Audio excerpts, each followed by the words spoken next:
Saludos, queridos hermanos, les habla su hermano y amigo en Cristo, el pastor Héctor Lecaro, transmitiendo desde la ciudad de Chino, California.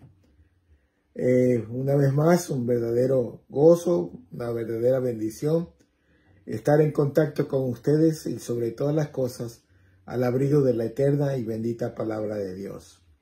Pues hemos iniciado un nuevo año, el 2024, y el año trae consigo lo que siempre trae el tiempo.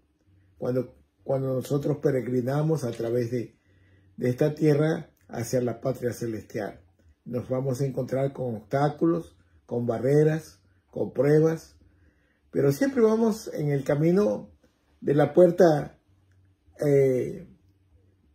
angosta, si ustedes quieren, el camino angosto a la vez, ¿no? La puerta estrecha y el camino angosto. Y pues el camino del cristiano no es un camino fácil que se diga, es lleno de pruebas, de vicisitudes, de tribulaciones, pero que es triunfante porque siempre va de la mano de nuestro Señor Jesucristo. Así que vamos entonces a encarar meditaciones que tienen que ver precisamente con las pruebas que salen en el camino en este año 2024. Así que vamos a pedirle al Señor que nos bendiga en esta meditación. Vamos a orar. Inclinemos nuestros rostros. Señor y Padre nuestro que estás en los cielos, te bendecimos, te alabamos, Padre, porque eres bueno, Señor, y para siempre es tu misericordia. Y te pedimos desde lo más profundo de nuestro corazón que tu Espíritu Santo nos toque, nos hable, nos enseñe, nos recuerde, nos guíe a tu toda verdad, Señor. Bendícenos con la presencia tuya, Padre Santo. Permite que esta meditación se dé enteramente para honrarte y glorificarte, Señor. Bendice a mis hermanos, mis hermanas, mis amigos y mis amigas que nos escuchan, Señor. Permite que tu palabra corra y que, de acuerdo a tu promesa, Señor, no vuelva vacía. Gracias, Padre, en nombre de Cristo Jesús. Amén. Bien, les ruego abrir en sus Biblias en la primera carta del apóstol Pablo a los Corintios, capítulo 10, y vamos a leer los versículos del 12 al 13. Primera a los Corintios, capítulo 10, versículos del 12 al 13. Dice así: Así que el que piensa estar firme, mire que no caiga. No os ha sobrevenido ninguna tentación que no sea humana, pero fiel es Dios, que no os dejará ser tentados más de lo que podéis resistir, sino que dará también juntamente con la tentación la salida, para que podáis soportar. Por tanto, amados míos, huid de la idolatría. Muy bien, entonces el tema que nos ocupa en esta ocasión es las tentaciones que sufre el cristiano. Toda persona experimenta, hermanos, tentaciones. No importa qué tan espiritual sea o cuánto tiempo tenga que ha seguido a Cristo. A veces esta experiencia es como un débil susurro en nuestros oídos. En otras ocasiones es como un grito insoportable en la mente. Pero no importa cómo suene, usted sabe exactamente lo que se siente ser tentado. Estaba mirando un concepto en el diccionario bíblico de la tentación. La tentación, queridos hermanos, es simplemente la incitación a llevar un deseo carnal nuestro más allá de los límites de la voluntad de Dios.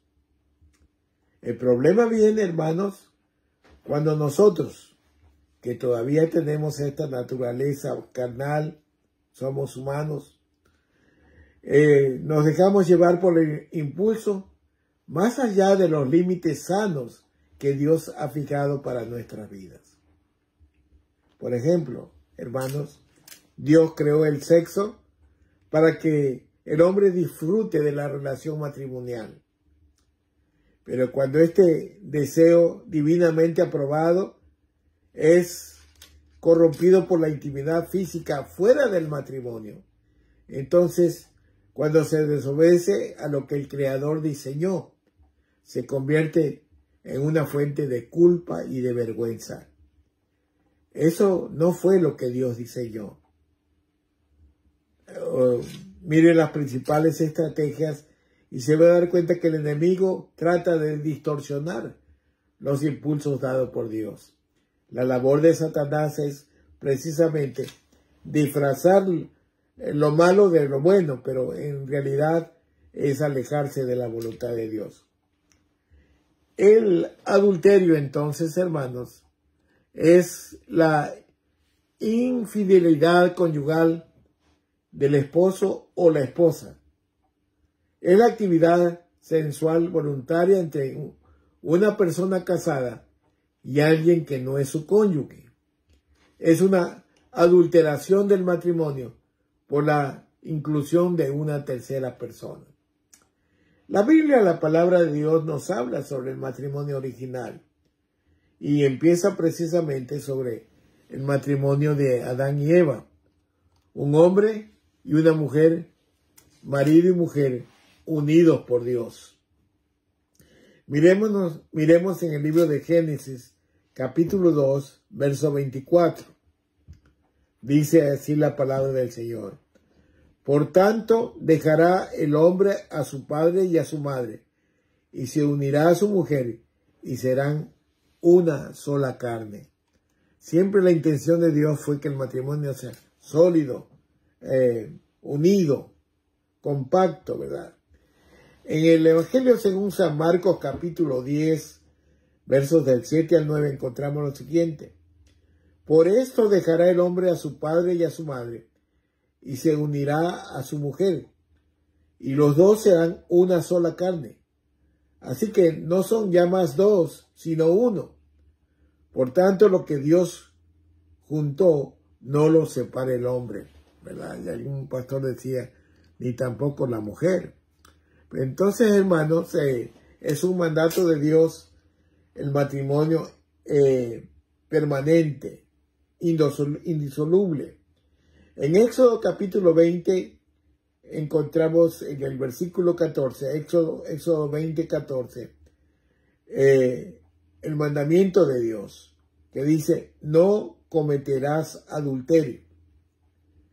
Ahora, siempre decimos, hermanos, en el camino que nosotros deambulamos como peregrinos, vamos de paso en esta tierra, Satanás siempre va a estar poniéndonos obstáculos, barreras, trampas. Y una de las trampas precisamente es la tentación a pecar con el adulterio. El hecho de que la provisión se enuncia simplemente sin ninguna explicación, como vemos aquí en este séptimo mandamiento, no cometerás adulterio, indica que el significado se entendía bien en la época en que Moisés la dio como ley. La escritura, la palabra de Dios es coherente en cuanto a la prohibición del adulterio. Entonces, a través de las edades, a través del tiempo, siempre ha permanecido como una desobediencia a Dios, como una ofensa a Dios, como un pecado. Ahora, a pesar de la claridad del modelo original del matrimonio y de la prohibición del adulterio, la humanidad pecadora ha desarrollado formas de intentar desdibujar las líneas de moralidad que nos trae este mandamiento. El libro de los Proverbios hace fuertes advertencias contra el adulterio, brindando corrección e instrucción para que nosotros nos alejemos de este pecado, para que evitemos esta trampa, para que no caigamos en la trampa de Satanás. Salomón solía decir, aléjate de la mujer de tu prójimo, en el sentido de no caer en adulterio. En el libro de los Proverbios, capítulo 6, versos 23 al 24, dice, porque el mandamiento es lámpara y la enseñanza es luz, y camino de vida las reprensiones que te instruyen, para que te guardes de la mala mujer, de la blandura de la lengua de la mujer extraña. No codicies su hermosura en tu corazón, ni de ella te prendas con sus ojos, porque a causa de la mujer ramera el hombre es reducido a un bocado de pan, y la mujer caza la preciosa alma del varón. Casar con Z, ¿verdad? En el libro de los Proverbios, capítulo 6, verso 32, encontramos el fin de esta idea. Dice: mas el que comete adulterio es falto de entendimiento, corrompe su alma el que tal hace. Es decir, se hace daño a sí mismo, porque se va en contra de la voluntad de Dios, ¿verdad? Lo que quiere el Señor es que el matrimonio sea sólido, el matrimonio sea la fuente de felicidad de la familia. ¿Cuántas veces vemos, hermanos, una larga estadística de divorcios y en consecuencia hijos abandonados, hijos separados, hijos que se creen llenos de frustraciones, de resentimientos con la sociedad, etcétera, porque no han encontrado la fuente de la felicidad a través del matrimonio? En la carta a los Hebreos capítulo 13, versículo 4 dice: honroso es el matrimonio en todos, honroso sea en todos el matrimonio, y el lecho sin mancilla, pero los fornicarios y los adúlteros los juzgará Dios.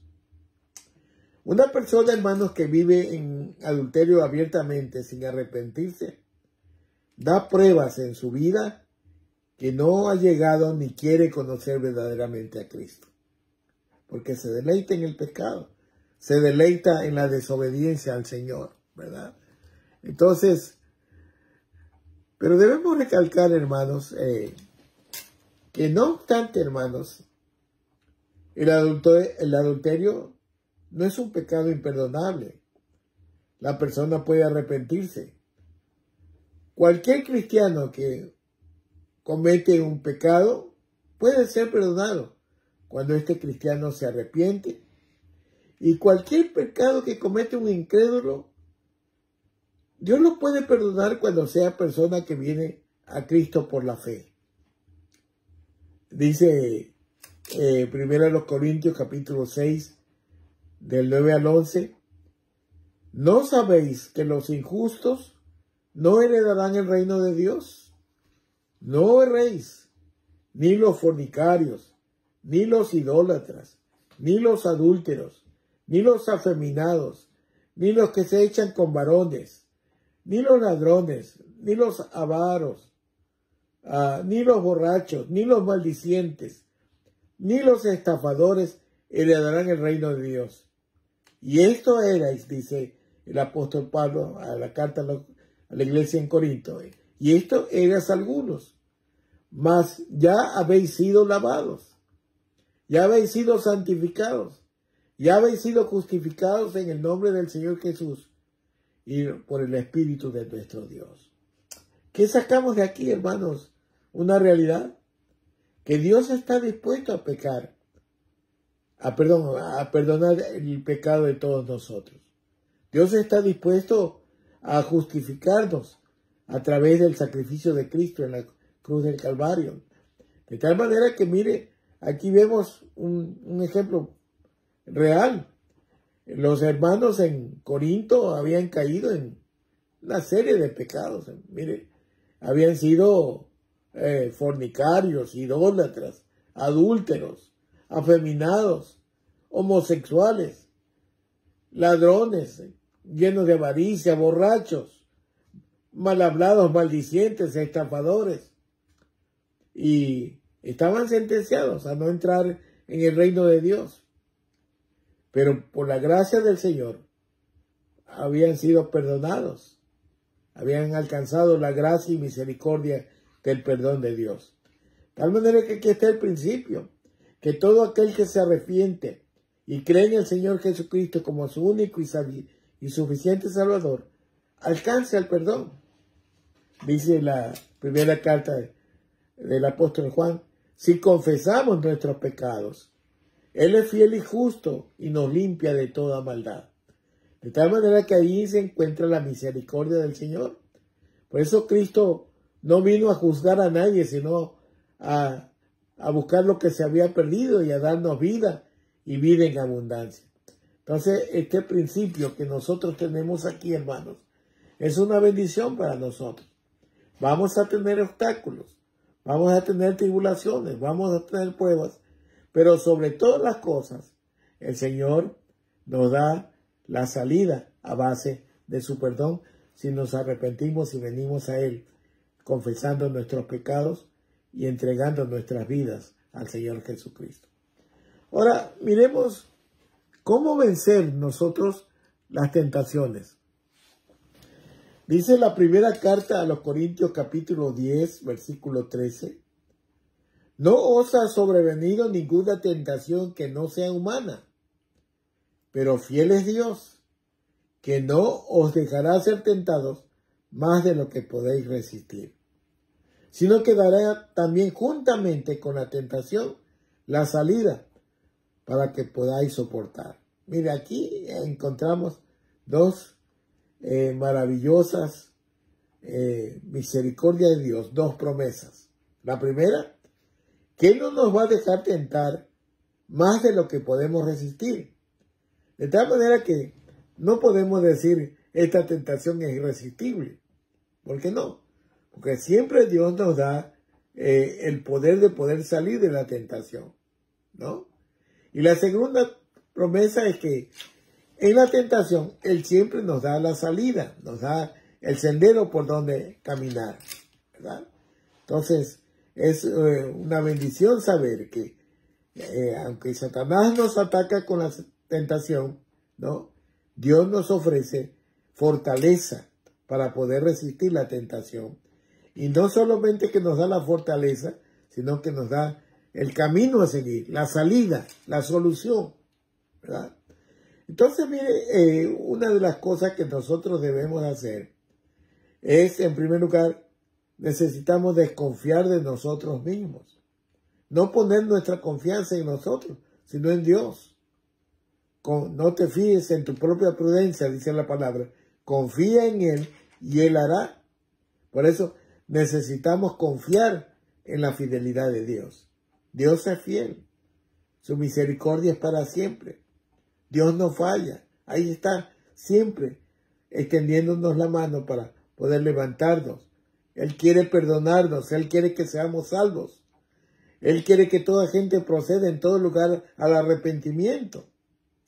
Ahora, necesitamos entonces hacer en cuanto esté a nuestra parte, esforzarnos, poner de nuestra parte, ¿no?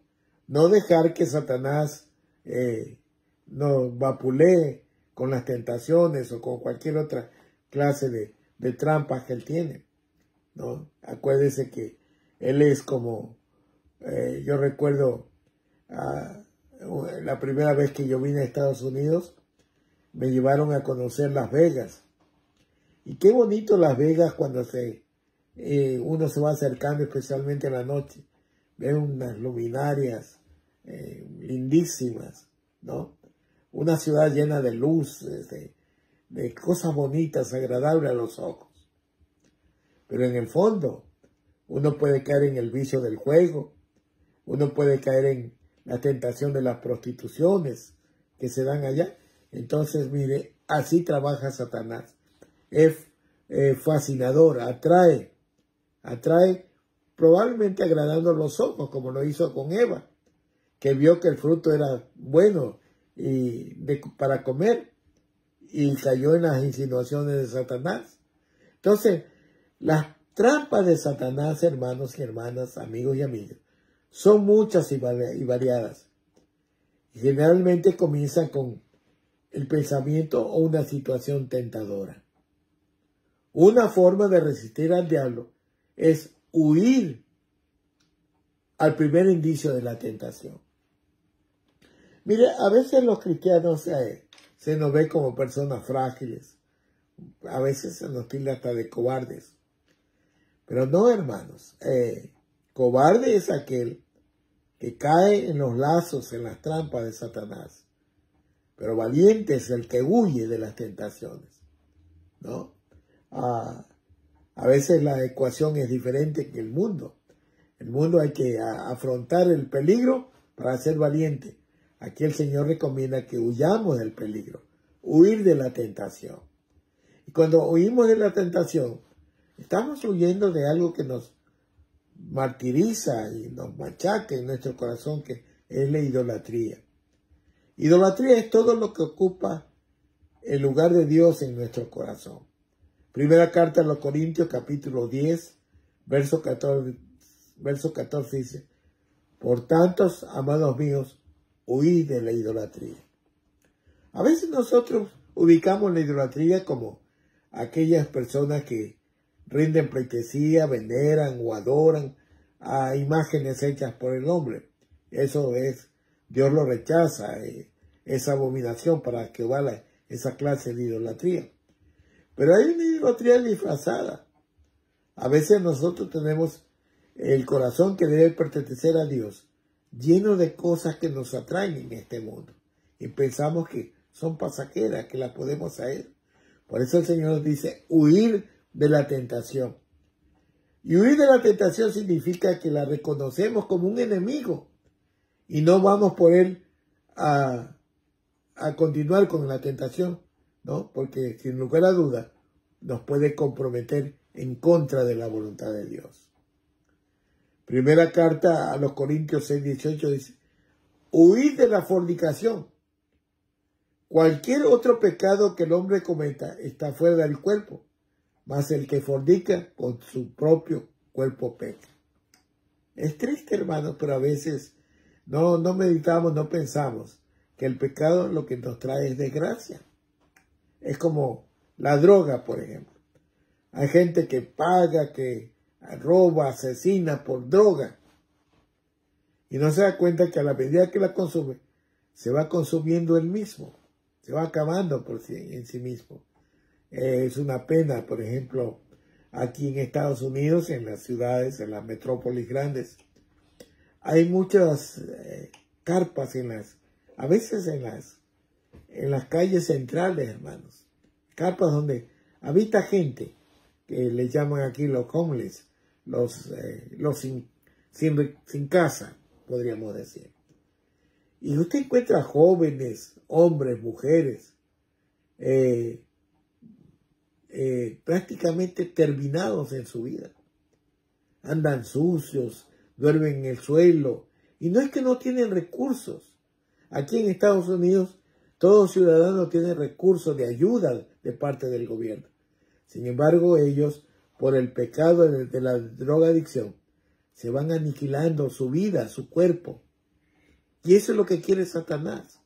Satanás nos odia porque somos hechos a imagen y semejanza de nuestro Creador, de nuestro buen Dios. Y él sabe que está perdido y quiere llevarse consigo a lo que más pueda al infierno. Por eso la primera carta a los Corintios, capítulo 6, verso 18, dice: huid de la fornicación.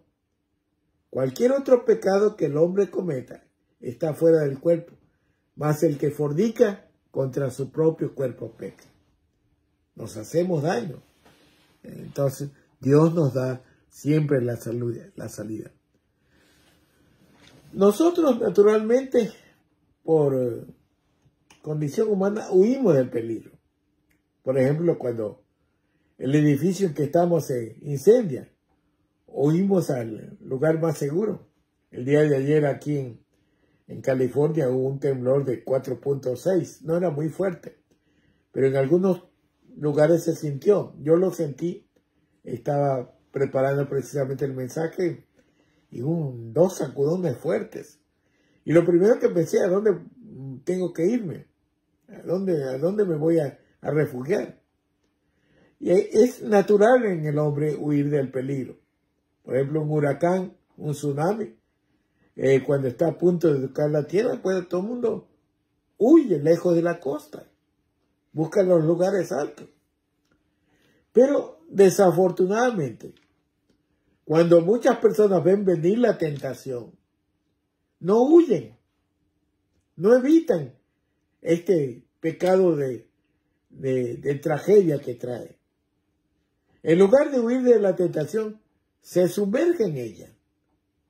Parece que no nos preocupan los peligros físicos que amenazan al cuerpo y los peligros espirituales que amenazan a nuestra alma. Y eso es una realidad en los cristianos descuidados. Romanos capítulo 13, verso 14 dice, sino vestíos del Señor Jesucristo y no proveáis, para los deseos de la carne. ¿Sí? Si usted no resiste la tentación, no huye de la tentación, usted está provocando la tentación que venga a usted. La atracción de Satanás, la fascinación de Satanás.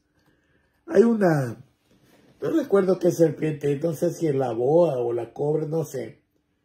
Pero es una serpiente que cuando ve acercarse al enemigo, se levanta su cuerpo con la cabeza erguida y lanza un hálito con una especie de, diga usted, de humo que no se ve, que le atonta al enemigo y de esa manera él lo puede atacar.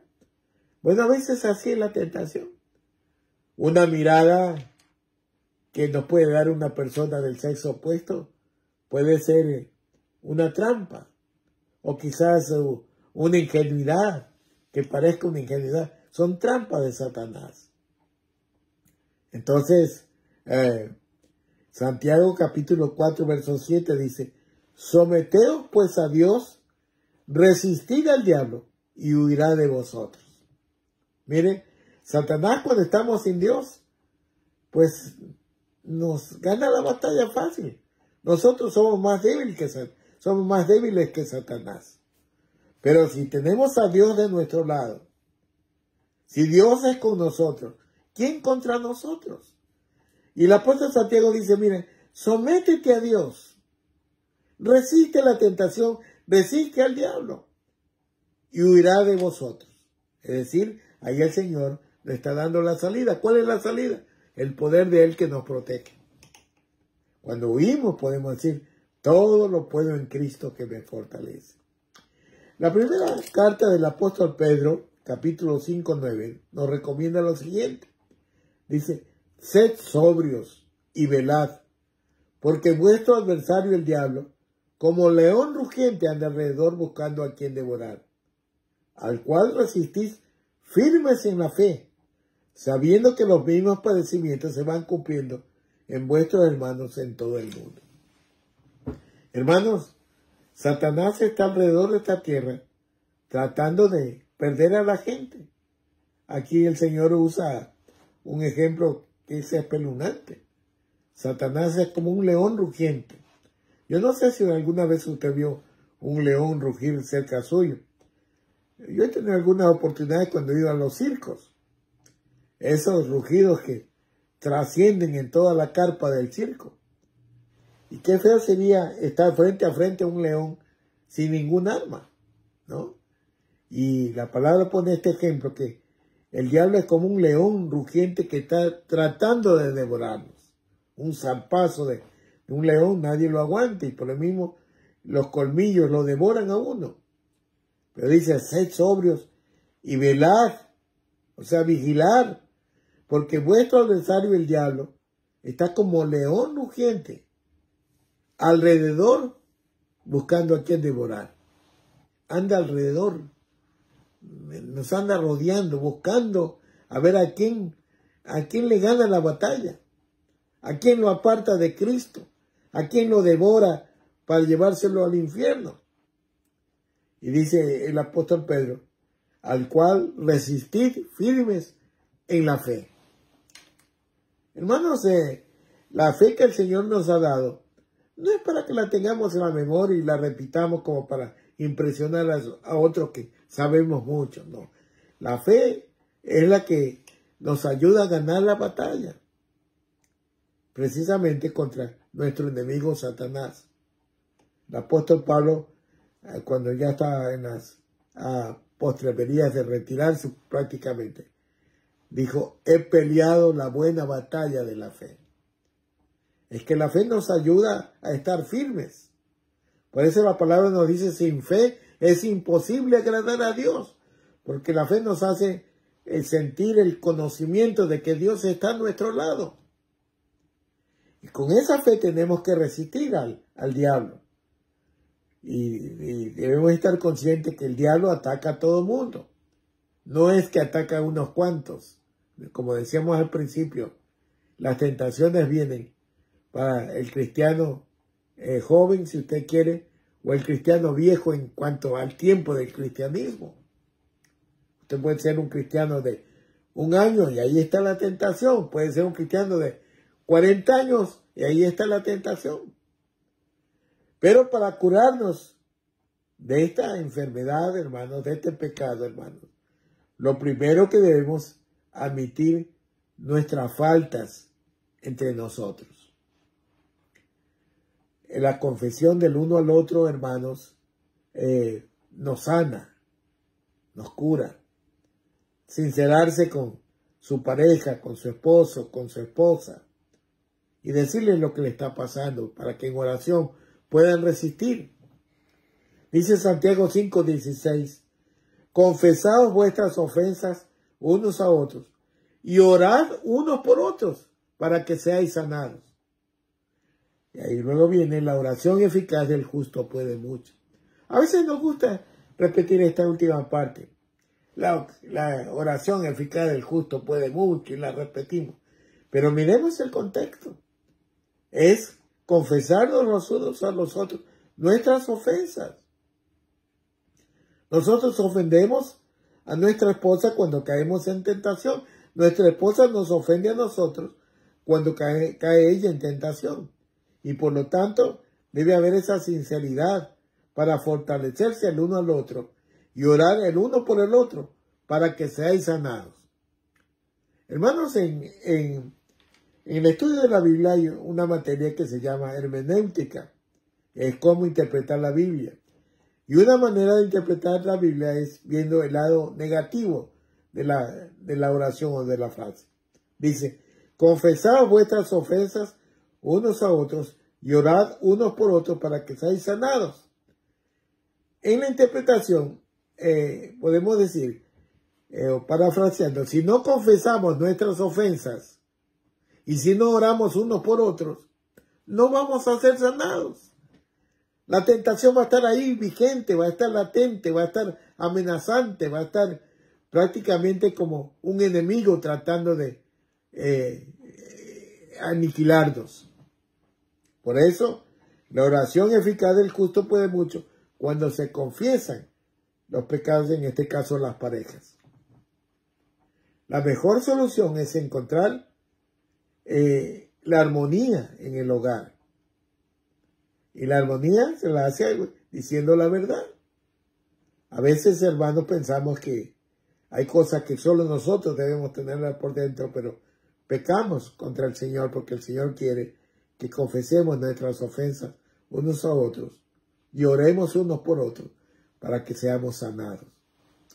Ahora, cuando compartimos nuestros problemas, queridos hermanos, nace una mutua confianza, una sinceridad. Descubrimos que no estamos solos. Y cuando existe de por medio la fe en Cristo Jesús, se fomenta, hermanos, el amor mutuo en la pareja. Y se rompen las mentiras del diablo y las atracciones y las fascinaciones de Satanás para acabar con nuestra vida espiritual. Entonces, queridos hermanos, mire, este tema de la tentación, hermanos, debemos saber llevarlo como el Señor quiere. Hemos visto que todos podemos pasar tentaciones. Hemos visto que el Señor puede perdonar las tentaciones cuando confesamos nuestros pecados. Él es fiel y justo y nos limpia de toda maldad. Pero también nos dan las pautas en la palabra del Señor de cómo podemos vencer las tentaciones. Y vimos que ninguna tentación sobrepasa nuestra resistencia. Porque el Señor siempre nos dará el poder para poder resistir. Entonces, la pregunta es, ¿no puedo resistir la tentación o no quiero resistir la tentación? Entonces, porque el Señor nos da las fuerzas. Si caemos en la tentación es porque nosotros hemos querido desobedecer a Dios. Pero lo importante es que el Señor no solamente que nos da el poder para resistir, sino que nos da la salida. Y nos promete, ¿verdad? No los dejaré ser tentados más de lo que aguanten vuestras fuerzas. Y tampoco los voy a dejar solos, sino que le daré, juntamente con ese poder, la salida, la solución a la tentación. Bueno, también aprendimos que debemos de huir de la tentación. En este caso, huir es ser valiente. Lo contrario del pensamiento del mundo, ¿no? Y huimos porque está en peligro nuestra vida espiritual. Está en peligro nuestra salvación eterna a cambiar en condenación eterna. Tenemos que huir, ¿no? Y cuando huimos, el Señor está en respaldo de nosotros. Porque dice, resistid al diablo, ¿no? Refugiaos en Dios. Y el diablo, Satanás, el cobarde, huirá de nosotros, porque Dios está delante de nosotros. Como dijimos, si Dios es por nosotros, ¿quién contra nosotros? Todo lo puedo en Cristo que me fortalece. Entonces, queridos hermanos, quisiera terminar haciéndole una pregunta a ustedes. Todos nosotros, en alguna manera, en algún instante, en un espacio de nuestra vida hemos tenido tentaciones, hermanos. Unos han caído en la tentación y han caído en desgracia. De ahí vienen los divorcios. De ahí viene el sufrimiento de los hijos. Otros han tomado para sí el consejo de Dios. Han resistido a la tentación, se han refugiado en Dios y han triunfado sobre el enemigo. La palabra del Señor dice en la carta de los Proverbios, capítulo 18, 10, torre fuerte es el nombre de Jehová. A él correrá el justo y será levantado. Lo que quiere decir, hermanos, que a veces estamos en angustia, estamos en premuras, estamos en tentación. Y si corremos a Dios, la torre fuerte, Él nos va a levantar, hermanos. Es promesa del Señor. Por eso dice Mateo 6:24, velad y orad para que no entréis en tentación. El espíritu a la verdad está dispuesto, pero la carne es débil. Pero cuando sometemos nuestra vida a Dios, Él nos da la fortaleza. Él nos da la fuerza de su Espíritu Santo en nosotros. Él nos da a la persona del Espíritu Santo para que nos guíe para toda verdad, que nos redarguye, que nos convenza, que nos lleve por el camino del Señor. De tal manera, hermanos, que la tentación es una realidad. Pero no es menos cierto que la bendita realidad es que el Señor nos da la fortaleza y nos da la salida para poder vencer la tentación. Querido hermano, estamos una vez más en el camino del tiempo en el año 2024. Vendrán muchos problemas, vendrán muchas angustias, muchas vicisitudes, muchas aflicciones, pero de todas ellas nos librará Jehová. De tal manera que entreguemos nuestra confianza en Él. No te fíes en tu propia prudencia, dice la palabra. Confía en Él y Él hará. Que eso sea una realidad en todos nosotros, para que podamos andar en el sendero de la obediencia, en el sendero de la bendición, en el sendero de la vida, en el sendero de la salvación, en el sendero del peregrinaje hacia la patria celestial. Que eso sea una realidad en usted y en mí, para honra y gloria del Señor. Vamos a dar gracias al Señor. Señor y Padre nuestro que estás en los cielos, Padre mío, tú sabes, estamos en un nuevo año. Y el año trae consigo, Señor, las mismas circunstancias que Satanás usa a través de los tiempos. El tiempo no nos va a cambiar. Nosotros tenemos que cambiar para vencer el tiempo, para tu honra y tu gloria, Señor. Tú eres el que nos da los tiempos y debemos rendir, Padre, esos tiempos en obediencia, en servicio hacia ti. Padre, ayuda a mis hermanos, ayuda a mis hermanas, ayuda a mis amigos y a mis amigas. Yo no sé qué clase de tentaciones ellos estén pasando, pero tú sí lo sabes, Señor. Y tú permites que a través de tu palabra ellos sepan que tú les das la fortaleza para poder resistir la tentación. Y que tú nos das la salida para salir de la tentación, Padre. Gracias, Padre, por tus promesas. Gracias, Padre, por tus promesas. Y, Señor, te rogamos estar siempre en tus manos poderosas, en tus manos de amor, en tus manos milagrosas, cariñosas. Bendícenos, Padre. Ayúdanos. Y permite que en el transcurso de este año 24 vayamos de gloria en gloria para honra y gloria tuya, Padre. En nombre de Cristo te lo pedimos y te damos gracias. Amén. Bien, hermanos, gracias por su atención. Y como siempre decimos al último, firmes y adelante, huestes de la fe, sin temor alguno, que el Señor nos ve. Hasta pronto, hermanos, que el Señor los bendiga.